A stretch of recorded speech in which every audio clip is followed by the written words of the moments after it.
Sådan slut. Rasmus Seebach og Sandstorm. 8 minutter over 9 blev klokken her. Godmorgen Aarhus fra Radio Go FM. Tusind tak, fordi du lytter her før weekenden. Gammelfar lærlingen i din radio.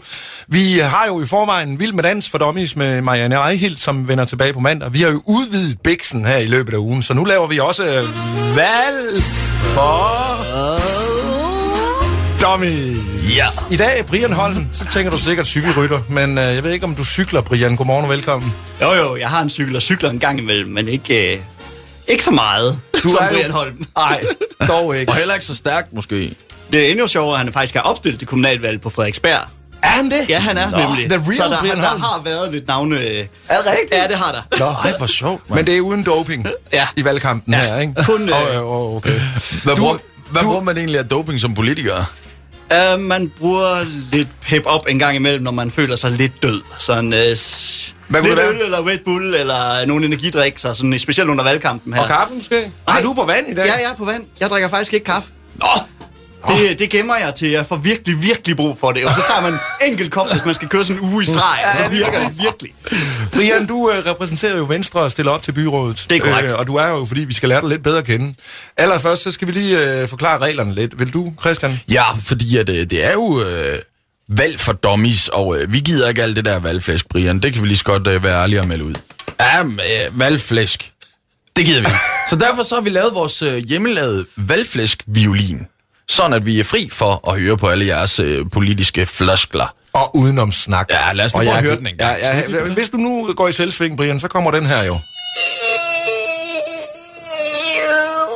Og det betyder så, at du er ude på et skråplan. Jo. Ja. Ikke? Så gider vi ikke at høre på det længere, for at sige det lige ud. Vi gider ikke at høre mere, så. Nej, men vi skal jo lige lære Brian lidt at kende. Hvad er det for en cykel, du har forresten? Er det sådan en smart en, eller bare sådan en almindelig Nej, det er sådan en helt almindelig Bilka-cykel, tror jeg. Okay. Jeg ønskede mig en gang i julegave, og så fik jeg den. Så, indvendig eller udvendig gear? Indvendig. Nå, fornuftig. Ja, jo. Men hvad ellers? Hvem er Brian Holm sådan? Jamen, Brian Holm, han er sådan lidt alternativ venstremand, faktisk. Han er jurastuderende, men den eneste i familien, der nogensinde er gået på universitetet og videre på gymnasiet. Jeg kommer oprindeligt ned fra det rigtig, rigtig mørke Jylland, hvor der ikke er nogen dyr nærmest. Hvor altså der, hvor kraverne ikke engang kommer ud. Hvor langt er vi ude på landet? Hvor er vi henne af? Altså, vi er nede omkring Varde, Billund, Grænsted, Esbjerg dernede, og så kom til Aarhus i 2005 og startede så på universitetet, og har så arbejdet i de jurastuderendes retshjælp, den sociale retshjælp, og så er Silkeborg retshjælp sluttede vi af med her. Okay. Og nu er jeg så en del af noget, der hedder Småsagskontoret.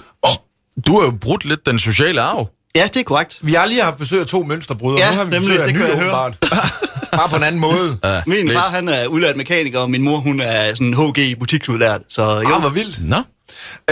Og man kan jo faktisk ikke rigtig, hvis man, jeg går ud fra, at du har en hjemmeside, men når man går rundt og kigger på de her valgplakater, så kan man jo faktisk ikke finde dig nogen steder. Nej, det er korrekt. Jamen, jeg har hverken råd eller mandskab til at hænge valgplakater op, så det bliver ikke valgplakater den her gang. Det bliver visitkort. Jeg render rundt og deler en helvedes masse visitkort ud, hele dagen lang, også det meste af natten, og snakker med folk og trykker hænder og så videre og så videre. Og så har jeg også engageret mig lidt med Radio Go FM for at køre noget radioreklamer, for at prøve det. Yes! Og det virker! Og det virker. Det virker bare. Men Brian, hvorfor landede du lige hos Venstre? Altså, nu siger du, at din far er mekaniker. Kommer du fra en socialdemokratisk familie? Vi har faktisk aldrig nogensinde diskuteret politik derhjemme overhovedet. Dengang jeg blev født, der blev min far lastbilchauffør i stedet for mekaniker, fordi vi ikke havde penge nok. Så det var ligesom ikke det, der var højst på dagsordenen. Og jeg var faktisk SF'er i 9. klasse i cirka 14 dage. Jamen, der er jo altid det der protestområde, ikke? Og så bliver man voksen og sådan ting. Ja. Men så er jeg den der nørdede type, der lige går hjem sådan nogle store beslutninger. Jeg synes selv er store beslutninger. Så går lige læser de der ideologier igennem. Og så kunne jeg ikke rigtig havne andre steder end de der liberale nisser i Venstre. Og uden der skal gå valgflæsk i den, hvorfor landede du lige der? Altså, hvad var der? Hvor triggede det? Det er fordi, jeg ikke går ind for tvang. Ganske simpelt. Okay. Og det er der desværre meget i socialisme. Der er meget tvang. Mindre kontrol. Kom så med den. Der var lidt der. Undskyld, jeg var så sent på den der. Godt, Christian. Sådan. Nå, skal vi til det? Lad os gøre det. Skal vi køre ja-nej-runden med Brian Holm fra Venstre her i Valg for Dummies, valgflæskeri, valgradio. Her må du kun svare ja eller nej, det siger sig selv. Ellers så kommer violinen. Okay, er du klar, Brian? Yes. Skal lufthavnen ligge der, hvor den ligger? Hvad for en lufthavn? Nå, den er Djursland. Nej, det skal den ikke. Det skal den ikke. Går du ind for Marselisborg-tunnelen? Ja. Okay. Synes du, trafikken er for kaotisk i Aarhus? Dumt spørgsmål. Ja, det synes jeg meget. Er ventetiden på de aarhusianske sygehuse tilfredsstillende? Det er jo regionalpolitik. Nej, det er den ikke. Jeg har ikke lige brugt det. Okay. 20 kroner for en busbillet, er det okay? Nej. Højere eller lavere? Lavere. Skal studerende have gratis billet til bus eller tog? Nej. Den havde vi forventet. Vil du gøre noget for at få de skrigende måger væk fra Aarhus? Nu skriger de ikke så meget i øjeblikket, ja. De går i vinterhi. Det vil du? Det kan jeg godt være med på. Sådan. Okay. Går du ind for fleksibel børnepasning? Ja. Altså med udvidede lukkedage, eller hvad man kalder det? At de indretter sig efter. Ja. Vil du gøre mere for de hjemløse i Aarhus som liberal? Okay. Dem har jeg haft meget med at gøre. Okay. Er de unge tilstrækkeligt klædt på, når de forlader folkeskolen? Hvis de kan læse og skrive, ja. Okay. Nå, mere skal der ikke til. Det er okay. Og så en sjov afdeling her. Den sidste. Er Aarhus Festuge for meget, eller for lidt fadøl og folkefest? Alt for lidt fadøl. Sådan! Det skal have en hånd. Det skal have en hånd. Sådan. Jamen, det var ja-nej-runden. Tak. Så venter runde 2 her i Valg for Dummies, valgflæsk for begynder at have sagt det. Valgflæsk fri valgradio. Et meget svært slogan, vi har fundet på her, Christian. Det må vi have lavet om. Nå. Brian Holm på venstre i ilden i dag. Kylie Minogue, no can't get you out of my head. Det er fredag, undskyld. 8:15. Godmorgen, Aarhus. Liga den første gang. 3 minutter i 9:30 blev klokken. Her er Godmorgen Aarhus fra Radio Go FM med Allan Gammel Far, Vyrt Sov, Christian Lærling, Roskær. Og vi er gang i valg for dummies. Valgflæsk fri valgradio. I dag griller vi Brian Holm fra Venstre, byrådskandidat. Velkommen tilbage, Brian. Tak. Føler du dig tryg? Ja. Jeg føler mig meget tryg, faktisk. Jeg tror, det er jo Danmarks svar på eller Aarhus svar på Godmorgen Danmark, jeg er i her. Så det er dejligt at sidde i sofaen. Så vil jeg være Ibi Støving. Nej, det gider jeg ikke. Så kigger du jo en, du godt kan men lide. Så bliver jeg også nødt til at lægge an på dig, og det gider jeg simpelthen ikke. Okay, det skal vi ikke ud. Det gider jeg ikke. Tilbage til Brian Holm. Nemlig. Politiker. En ung fyr. Du er rimelig ung, Brian, er du? Jo, jeg er kun 29. Kun 29, altså 2 år ældre end mig. Jeg synes, jeg er gammel. Men det er jo i forhold til sådan at være så engageret i politik. Er det ikke sådan lidt unormalt, eller hvad man siger? Det tror jeg ikke. Det er der mange, der på din alder måske? Ja, men jeg ved ikke, altså, hvornår er det normalt at være engageret i politik i dag? Altså, er det når du er ung? Er det når du har fået børn? Eller er det når du bliver gammel? Altså, hvad er normalt? Jeg tror kun, det er 2% af den danske ungdom, der er medlem af et politisk parti, hvis det overhovedet er så højt. Så det er meget, meget lavt. Altså, jeg blev fanget i gymnasiet, da jeg havde en gymnasielærer, der stillede sig op og brugt, jeg tror, 2 måneder på at forklare herligheden ved socialisme, og så stillede han sig op og brugte 1 time på at sige, liberalisme, det er bare mandens egen lykkesmed, og det er noget lort, og så gik han videre. Ja. Og det blev du provokeret af. Nej, det gjorde jeg lige. Jeg synes faktisk, det går lidt valgflæsk i nu, der er vi nødt til at trykke på valgflæsk-violinen. Desværre, Brian. Det er i orden.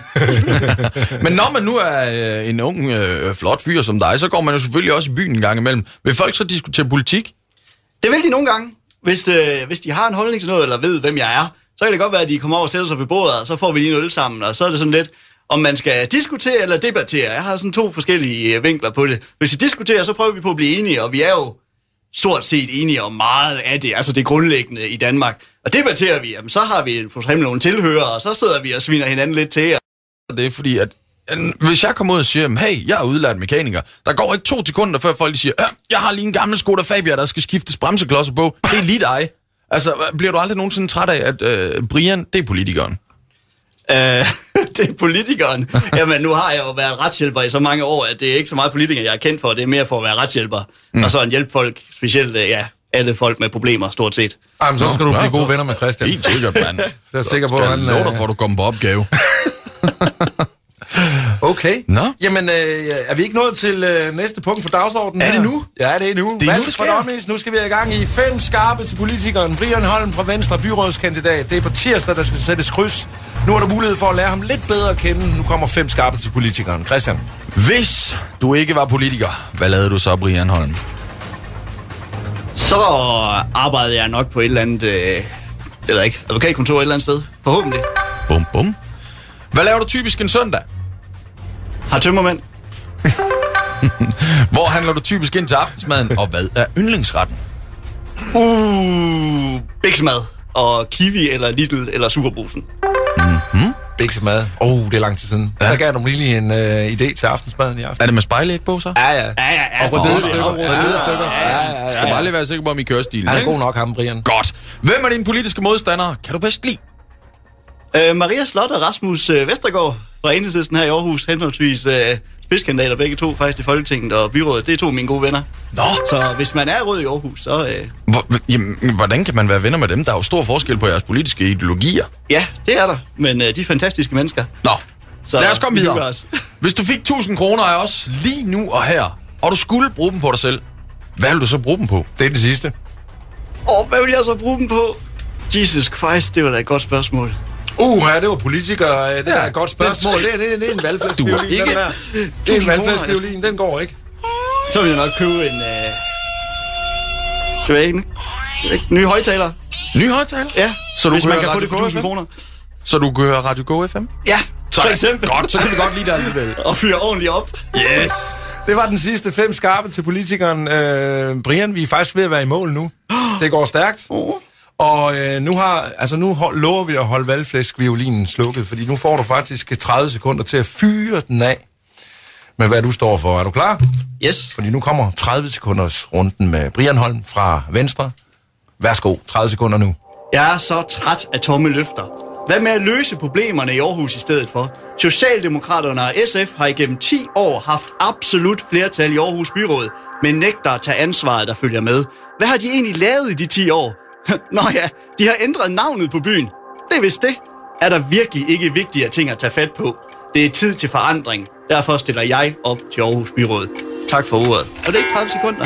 Det er så godt timet, Brian. Han er faktisk den, der har ramt mest præcis. Det må man sige. Ja. Så må vi se, om det giver pote på tirsdag. Vi kan håbe på det bedste. Ja, Brian, held og lykke fortsat i valgkampen. Jeg vil sige tak, fordi I vil have mig. Selvfølgelig. Du er så velkommen. Og det var valg for dummies, valgflæskrig, valgradio med i dag. Brian Holm fra Venstre. Kan du have en god weekend også, Brian? Jo, tak. Tak fordi du kom. Allan Wirtz og lærlingen Christian Roskjær siger godmorgen Aarhus på Go FM.